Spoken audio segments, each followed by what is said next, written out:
प्रिय विद्यार्थियों, आज हम बात करेंगे विश्व परिवहन एवं संचार।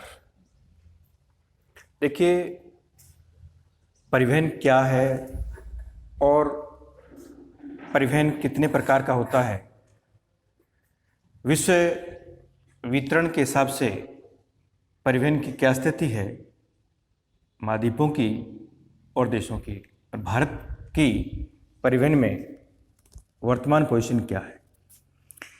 देखिए, परिवहन मानव द्वारा संचालित एक महत्वपूर्ण आर्थिक क्रियाकलाप है और इस आर्थिक क्रियाकलाप को तृतीयक व्यवसाय में शामिल किया जाता है। किसी भौतिक माध्यम द्वारा वस्तुओं और व्यक्तियों का एक स्थान से दूसरे स्थान पर स्थानांतरण या आगमन ही परिवहन कहलाता है। परिवहन की परिभाषा एक बार फिर सुन लीजिए। किसी भौतिक माध्यम द्वारा वस्तुओं और व्यक्तियों को एक स्थान से दूसरे स्थान पर स्थानांतरण करना या आगमन, ये परिवहन कहलाता है। जबकि संचार, संदेश, विचार आदि के स्थानिक आदान प्रदान को संचार कहा जाता है। यानी दो परिभाषाएं होगी, एक तो परिवहन की और एक संचार की। तो संचार को एक बार फिर सुनिए कि संचार क्या है। संदेश, विचार आदि के स्थानिक आदान प्रदान को संचार कहा जाता है। तो हमने दो बातें कर ली। एक तो परिवहन क्या है, दूसरा ये संचार क्या है। अब परिवहन के प्रकारों की हम बात करते हैं। देखिए, परिवहन के आधुनिक साधनों को प्रमुख रूप से अगर हम वर्गीकरण करें तो 4 प्रकार का परिवहन माना जाता है, जिसमें अगर प्रकारों की मैं बात करूं तो पहला है स्थल परिवहन। स्थल परिवहन। दूसरा है जल परिवहन।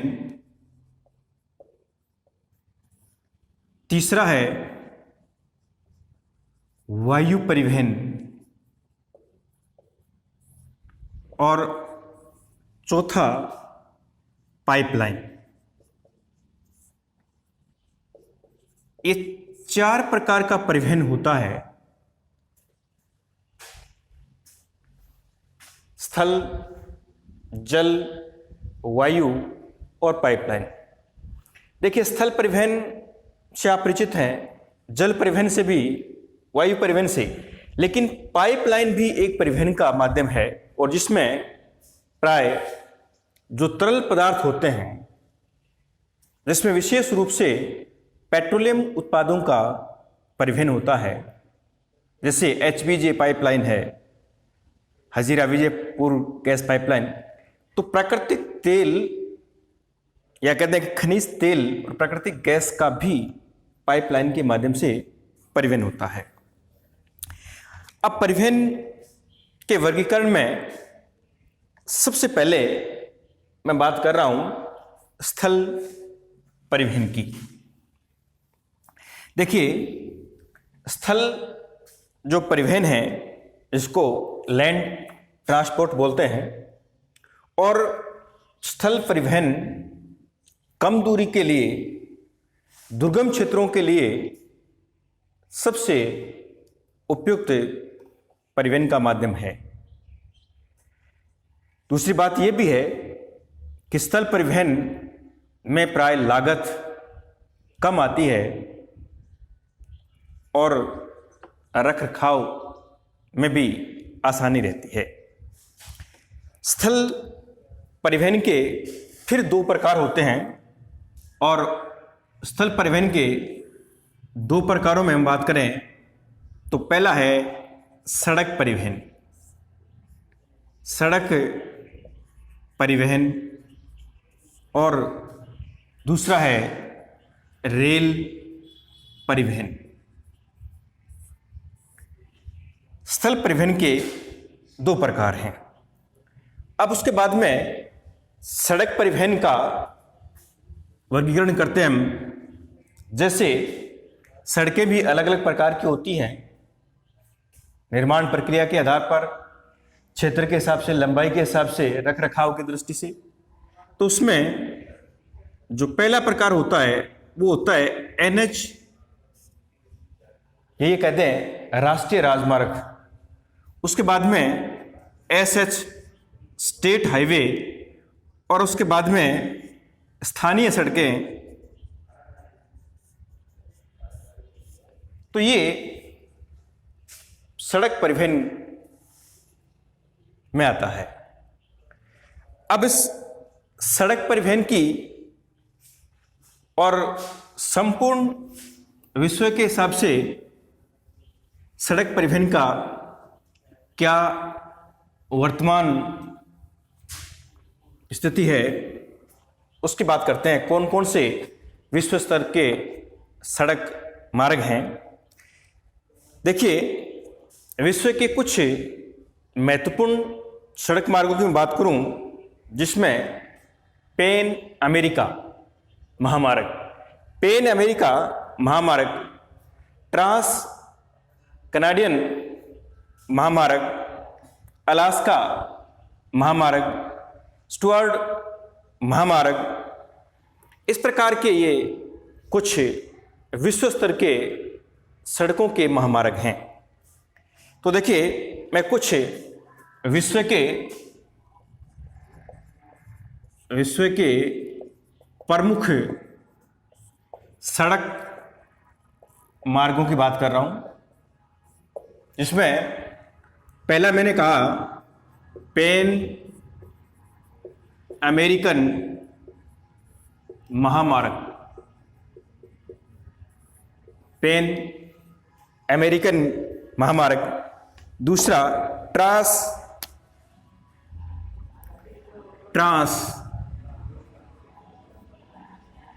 कनाडियन महामार्ग।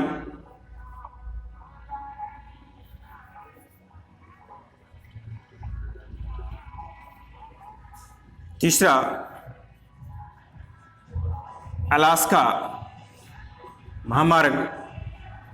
चौथा स्टुअर्ट महामार्ग। इस प्रकार के ये अंतर्राष्ट्रीय महत्व के सड़कों के महामार्ग हैं। अगर सड़कों की वर्तमान स्थिति देखें तो दुनिया में सर्वाधिक जो सड़कों का जाल है, विश्व में सर्वाधिक सड़कों का जाल, और ये जाल है अमेरिका में। अमेरिका में सड़क और रेल दोनों का जाल है, लेकिन सड़कों के हिसाब से संयुक्त राज्य अमेरिका दुनिया में प्रथम स्थान पर हैं। और भारत की मैं बात करूं तो भारत में लगभग 14.6 लाख किलोमीटर लंबी सड़कें हैं जो देश को आपस में जोड़ती हैं। जबकि देश में राष्ट्रीय राजमार्गों की बात करूं, देश में राष्ट्रीय राजमार्गों की बात करूं तो देश में 230 राष्ट्रीय राजमार्ग हैं, जिसको NH बोलते हैं, नेशनल हाईवे कहा जाता है। और ये 230 जो राष्ट्रीय राजमार्ग हैं, ये देश के महत्वपूर्ण शहरों को आपस में जोड़ते हैं। और इन राष्ट्रीय राजमार्गों की जो देखभाल है, रख रखाव है, वो भारत सरकार और इसके अलावा एक संगठन बना हुआ है। वो संगठन, इसका नाम है NHAI, national highway authority of India limited. यानी भारत सरकार का ये उपक्रम इस राष्ट्रीय राजमार्गों की देखभाल करता है। अगर देश में महत्वपूर्ण राष्ट्रीय राजमार्गों की बात करूं तो देखिए, अपने सिलेबस के हिसाब से जो देश का सबसे लंबा राष्ट्रीय राजमार्ग है वो है NH7। NH7 जो है देश का सबसे लंबा राष्ट्रीय राजमार्ग है, जो वाराणसी से कन्याकुमारी के बीच इसका विस्तार है। और ये देश का सबसे लंबा राष्ट्रीय राजमार्ग माना जाता है। लेकिन वर्तमान की मैं बात करूं, करंट के हिसाब से, तो NH44 ये वर्तमान में देश का सबसे लंबा राष्ट्रीय राजमार्ग है, जो 3745 किलोमीटर लंबा है। और ये देश के 11 राज्यों को आपस में जोड़ता है। अगर मुख्य शहरों की बात करूं, जो दो छोर एक तरह से कहते हैं, अगर आप इसको नक्शे में देखेंगे तो ये श्रीनगर, जम्मू कश्मीर की राजधानी, श्रीनगर से कन्याकुमारी, श्रीनगर से कन्याकुमारी के बीच ये NH44 जो वर्तमान में देश का सबसे लंबा राष्ट्रीय राजमार्ग है। लेकिन अपने सिलेबस के हिसाब से अपने किताब में जो दे रखा है वो NH7 दे रखा है। आप लोगों को यही याद रखना है कि NH7 देश का सबसे लंबा राष्ट्रीय राजमार्ग है, जो उत्तर प्रदेश का शहर वाराणसी से तमिलनाडु में कन्याकुमारी तक। अगर मैं इसकी बात करूं तो ये मान लेते हैं कि वाराणसी है, वाराणसी से और कन्याकुमारी के बीच ये 2369 किलोमीटर लंबाई में फैला हुआ जो राष्ट्रीय राजमार्ग संख्या 7 है, ये लंबा है। लेकिन वर्तमान में NH44 देश का सबसे लंबा राष्ट्रीय राजमार्ग हो गया। लेकिन अपने को यही ध्यान में रखना है। अगर थोड़ी सी बात करें रेल परिवहन की, देखिए रेल परिवहन भी स्थल परिवहन का ही एक उपभाग है और दूर दराज के क्षेत्रों के लिए लंबी दूरियों के लिए परिवहन में रेल परिवहन का उपयुक्त माध्यम है। तो रेल परिवहन की क्या स्थिति है दुनिया भर में और अपने देश की क्या स्थिति है?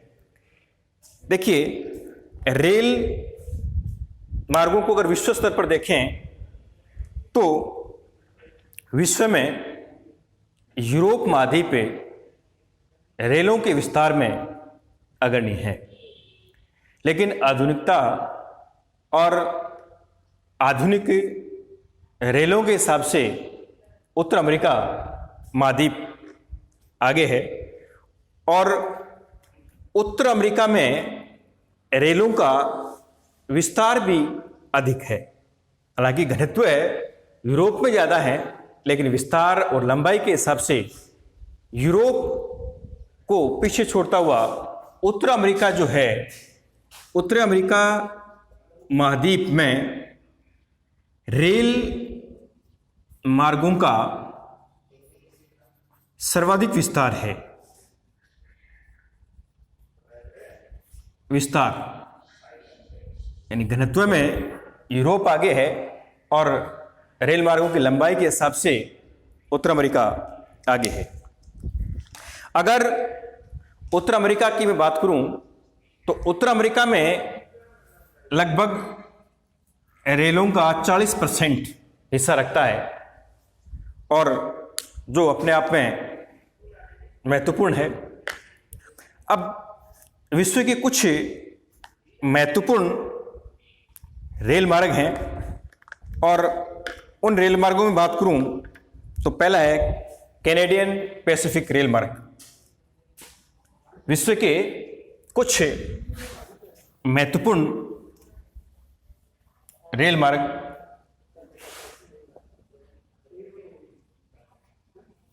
पहला है कैनेडियन पैसिफिक रेल मार्ग, कैनेडियन पैसिफिक रेल मार्ग। दूसरा है Canadian national railway, Canadian national railway. इसी प्रकार ट्रांस साइबेरियन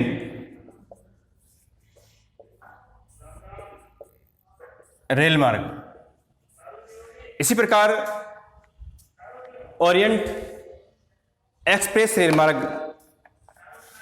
ये विश्व के महत्वपूर्ण रेल मार्ग हैं। इनका विस्तृत अध्ययन तो हम कल करेंगे और उसके बाद थोड़ी सी बात कर लेते हैं जल मार्ग की या जल परिवहन। देखिए, जल परिवहन अगर अंतर्राष्ट्रीय व्यापार की बात करें और लंबी दूरी भारी भरकम वस्तुओं के व्यापार की बात करें तो जल परिवहन सबसे उपयुक्त परिवहन का माध्यम है कि लंबी दूरी और भारी भरकम माल को एक स्थान से दूसरे स्थान पर पहुंचाने के लिए परिवहन का सबसे उपयुक्त माध्यम होता है और विशेष तौर से अंतर्राष्ट्रीय व्यापार में इस परिवहन की महत्वपूर्ण भूमिका होती है। चाहे हम अंतर्महाद्वीपीय व्यापार की बात करें, चाहे अंतर्राष्ट्रीय व्यापार की बात करें, तो ये परिवहन का सबसे उपयुक्त माध्यम माना जाता है और ये सस्ता भी पड़ता है क्योंकि जल परिवहन के माध्यम से यानी जलयान के माध्यम से हम लाखों टन माल एक साथ लेके आ सकते हैं। इसलिए समय और पैसे दोनों की बचत होती है इस परिवहन के लिए। तो देखिए, दुनिया के कुछ महत्वपूर्ण जल मार्गों की बात करूं मैं तो जैसे यूरोप के अंदर डेन्यूब जल मार्ग है, डॉन जल मार्ग है, सीन जल मार्ग है। ये यूरोप महाद्वीप के महत्वपूर्ण जल मार्ग हैं जिसमें डेन्यूब जल मार्ग, इसके बाद में राइन, नीपर, सीन, वोल्गा, ये विश्व स्तर के कुछ महत्वपूर्ण जल मार्ग हैं। अगर मैं बात करूं उत्तर अमेरिका की तो उसमें मिसिसिपी मिसौरी जलमार्ग या सुपीरियर जलमार्ग, मिशिगन जलमार्ग, ईरी जो झील है, जलमार्ग ओंटेरियो, जो 5 महान झीलें हैं अमेरिका की, और 5 झीलों में जिसमें सुपीरियर, इसको लेक सुपीरियर भी बोलते हैं, सुपीरियर, जलमार्ग, मिशिगन, एरी और ओंटेरियो। उसके बाद में अगला परिवहन आता है वायु परिवहन। देखिए, वायु परिवहन की दृष्टि से अगर बात करें हम और आधुनिकता की बात करें, तो तीसरा महत्वपूर्ण जो परिवहन का माध्यम है वो है वायु परिवहन। देखिए, वायु परिवहन का आधुनिक माध्यम है और इसमें समय की बचत होती है, लेकिन समस्या इसकी ये है कि ये थोड़ा महंगा पड़ता है। विकासशील पिछड़े देशों के लिए ये उपयुक्त माध्यम नहीं है। अगर विश्व के देशों के और महाद्वीपों की बात करूं तो अकेला अमेरिका विश्व का 60% वायु परिवहन का उपयोग करता है। और संयुक्त राज्य अमेरिका में वायु परिवहन का जाल है।